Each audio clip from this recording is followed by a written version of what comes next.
Hello and welcome. You're watching Don Bosco Media Network. This is Monalisa Rumbai, bringing to you the Salesian news across the globe.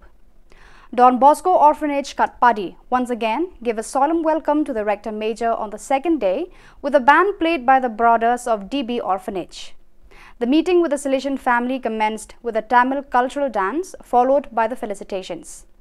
At the beginning, 2 books were released in the presence of the Rector Major and the South Asian Regional Councillor, Father Biju Michael, namely, Take Care of Priests, Remembering the Legend, Father Joseph Murphy. For this meeting, the organizing team proposed young people to meditate around the encyclical Laudato Si and the 4th objective of strategic planning under the slogan, With You for an Integral Ecology, proposing an ecology response and integral in the working of MJS, recognizing the proposal of Don Bosco and Mother Mazzarello as a bet for ecological citizenship. Salesian Missions, the U.S. development arm of the Salesians of Don Bosco, joins humanitarian organizations and countries around the globe in honoring the International Day of Charity celebrated each year on September 5th. The date was chosen by the General Assembly of the United Nations to commemorate the anniversary of the passing of Mother Teresa of Calcutta.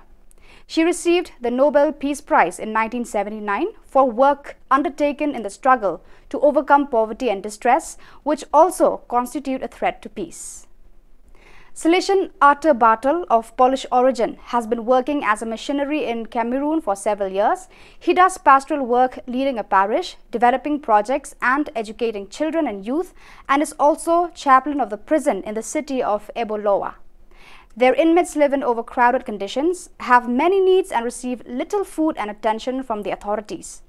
Accompaniment and help are hallmarks of the Salesian charism, inherited from Don Bosco himself, who employed them with inmates at the La Generala prison in Turin. Father Bartle, for his part, taught inmates how to make liquid soap so that they could learn how to earn a living for when they return to freedom. On August 25th, Father Daniel Federspiel, provincial of the France Southern Belgium FRB province, presided over the Eucharist, during which Emmanuel Petit and Lionel Torren made their perpetual profession as Salesians of Don Bosco. The celebration took place outdoors during the closing of Camp Bosco, a youth event that brought together 300 young people from Salesian works in France and Southern Belgium. Torren will now be sent to Paris, while Petit to Guadeloupe in the French West Indies. So viewers, that is all we have for you today. Until we meet again, thank you for watching.